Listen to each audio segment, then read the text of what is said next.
तो welcome back my family. आप लोग कैसे हो? आप लोग को मेरे यूट्यूब चैनल पे स्वागत है, मेरे काउंटडाउन 22 में। तो फ्रेंड्स, आज हम रिएक्शन वीडियो बनाएंगे यूरोप में बढ़ता हुआ इस्लाम, इसके ऊपर रिएक्शन वीडियो बनाएंगे। तो वीडियो शुरू करने से पहले सब्सक्राइब, लाइक, शेयर कर दीजिएगा, बेल आइकन पे क्लिक कर दीजिएगा।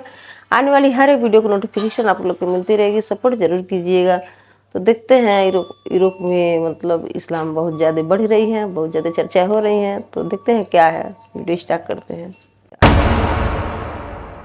बिस्मिल्लाहिर्रहमानिर्रहीम, अस्सलाम वालेकुम। यूरोप में इस्लाम बहुत तेजी से बढ़ रहा है, लेकिन उसी के साथ साथ बढ़ रहा है मुस्लिम्स के अगेंस्ट वायलेंस।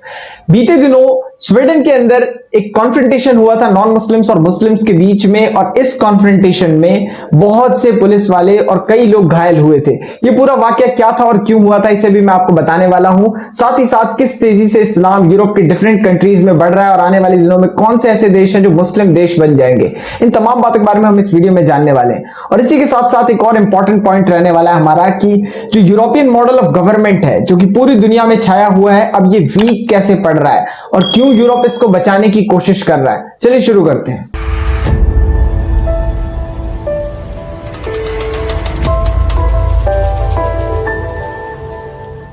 स्वीडन में कुछ दिनों पहले कुछ फार राइट ग्रुप्स ने कई एंटी मुस्लिम प्रोटेस्ट को ऑर्गेनाइज किया था, लेकिन ये सिर्फ एक एंटी मुस्लिम प्रोटेस्ट नहीं था, उसी के साथ साथ ये एंटी इमिग्रेशन प्रोटेस्ट भी था।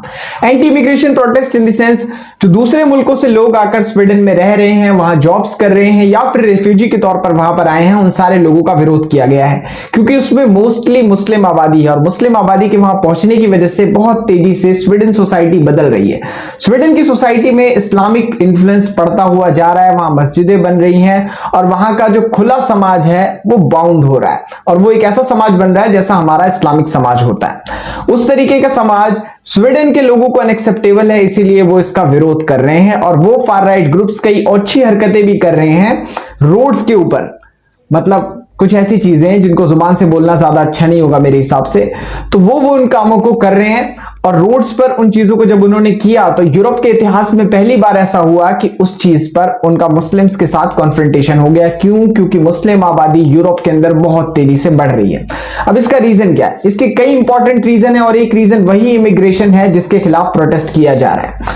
अब जो स्वीडन की सरकार है उसके ऊपर डबल प्रेशर था, पहला मुस्लिम वर्ल्ड से। मुस्लिम वर्ल्ड ने जो भी ओछी और नीच हरकतें उन फार राइट ग्रुप्स ने, दानिश ने या जितने भी ग्रुप्स हैं वहां के जो ये कर रहे थे, उन्होंने किए, उसके खिलाफ मुस्लिम देशों ने एक्शन लिया और वो स्वीडन की अथॉरिटीज के खिलाफ बोल रहे थे कि वो इस चीज के ऊपर एक्शन ले। तो स्वीडन ने बैलेंस एक्ट किया, पहला तो मुस्लिम देशों के साथ बिजनेस करना है और वो जो फार राइट ग्रुप्स जो प्रोटेस्ट कर रहे हैं उनका वोट चाहिए, तो उन्होंने एक बैलेंस स्टेटमेंट निकाला। एक लेडी है वहां की प्राइम मिनिस्टर, उनका कहना था कि जो दानिश ने किया, जो वो हेट प्रमोट कर रहे हैं, वो पूरी तरह से गलत है, लेकिन हम वायलेंस की भी मजम्मत करते हैं। जो वायलेंस हुआ है ये भी गलत है। कई पुलिस वाले ईस्टर छोड़कर यहां पर आए और वो बुरी तरह से घायल हो गए, ये स्टेटमेंट में कहा गया है, और सबके खिलाफ एक्शन लिया जाएगा। कुल मिलाकर उनका ये कहना था कि वो दोनों साइड्स के खिलाफ एक्शन लेंगे।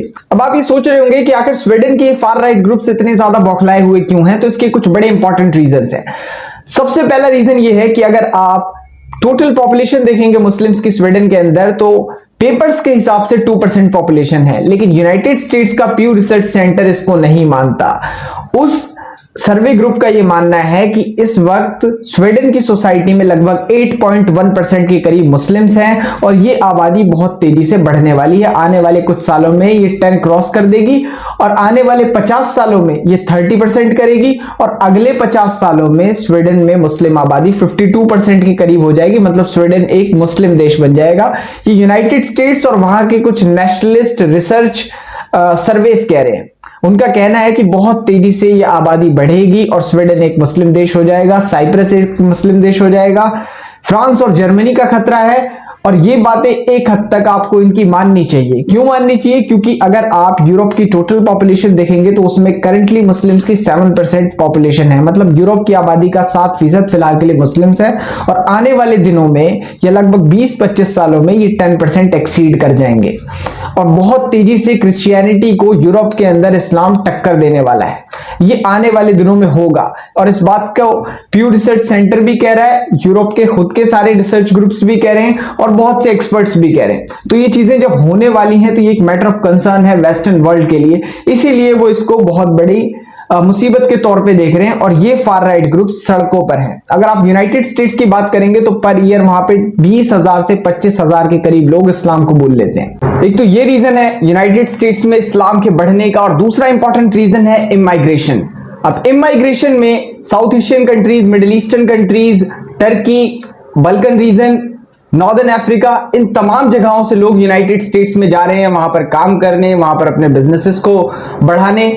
जब ये चीजें हो रही हैं तो बहुत तेजी से इस्लामिक प्रोपगेशन भी पूरे के पूरे यूनाइटेड स्टेट्स में हो रहा है। अगर आप करंट डेमोग्राफिक्स की बात करेंगे तो सबसे पहले नंबर पे ईसाई हैं, नंबर सेकंड पर यहूदी हैं और नंबर थर्ड पर मुस्लिम्स हैं। लेकिन अब ये डेमोग्राफिक्स बदलने वाले हैं। आज से ठीक 28 साल बाद, मतलब 2050 में या उससे पहले भी मुस्लिम्स सेकंड सबसे बड़ी रिलीजियस पॉपुलेशन हो जाएंगे यूनाइटेड स्टेट्स की।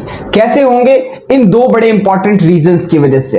एक तो इमाइग्रेशन और उससे पहले का रीजन लोकल कन्वर्जन। ये चीजें हैं जो वहां पर बदलाव लाएंगी, और ये बात मैं नहीं कह रहा, यूनाइटेड स्टेट्स का प्यू रिसर्च सेंटर और वहां के सारे लोकल सर्वेस कह रहे हैं। उनका ये मानना है कि बहुत तेजी से इस्लामिक प्रोपगेशन यूनाइटेड स्टेट्स में बढ़ने वाला है, और आने वाले दिनों में जिस तेजी से इमाइग्रेशन हो रहा है उस तेजी से, बहुत तेजी से यूनाइटेड स्टेट्स में ये चीजें बढ़ेंगी। अब जरा यूनाइटेड स्टेट्स से यूरोप की तरफ आते हैं। यहाँ के कुछ सिटीज में मुस्लिम पॉपुलेशन इतनी ज्यादा हो गई है कि वो आपको मुस्लिम सिटीज की तरह लगने लगेंगे।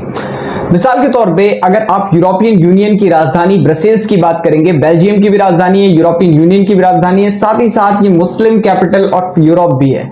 क्यों? क्योंकि यहां पर 25% से ज्यादा मुस्लिम पॉपुलेशन है और ये बहुत तेजी से बढ़ रही है। कई लोकल एरियाज में या जगहों पे अगर आप घूमेंगे तो आपको ऐसा लगेगा कि आप किसी यूरोपियन कंट्री में नहीं हैं, सऊदी अरब या फिर पाकिस्तान में।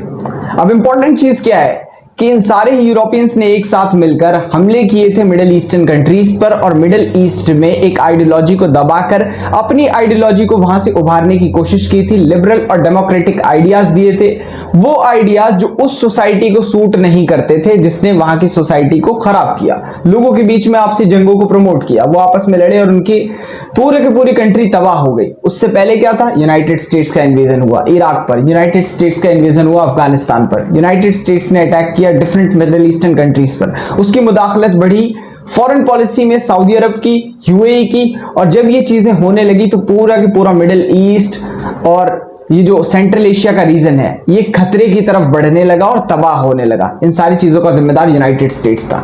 अब आप लोग ये सोच रहे होंगे कि अगर यूनाइटेड स्टेट्स और वेस्टर्न नेशंस में इस्लाम इतनी तेजी से ग्रोथ कर रहा है, इतनी तेजी से बढ़ रहा है, तो इसके मायने क्या है? मतलब वहां की गवर्नमेंट फेवरेबल कंडीशंस बनाकर रखती हैं, वहां पर किसी भी तरह का कोई रेस्ट्रिक्शन, कोई बैन मौजूद नहीं है। मतलब कि जो लोकल्स उसको एक्सेप्ट कर रहे हैं उन्हें नहीं रोका जाता कि आप इस्लाम को एक्सेप्ट मत करें, या फिर जो भी लोग इस्लामिक प्रोपगेशन कर रहे हैं पूरे के पूरे यूरोप में या फिर यूनाइटेड स्टेट्स में, उन्हें भी नहीं रोका जा रहा है। तो जी हाँ, बिल्कुल ये सही बात है, उन्हें किसी भी तरह की कोई रेस्ट्रिक्शंस नहीं बांधी गई है कि आप इस्लामिक प्रोपगेशन नहीं कर सकते, या फिर जो एक्सेप्ट कर रहा है वो इस्लाम को एक्सेप्ट नहीं कर सकता। क्योंकि यूनाइटेड स्टेट्स और वेस्टर्न नेशंस के लिए मैटर ऑफ कंसर्न इस्लाम नहीं है, इस्लामिक सिस्टम है, शरिया है, इस्लामिक इकोनॉमिक्स है, इस्लामिक जुडिशियल सिस्टम है।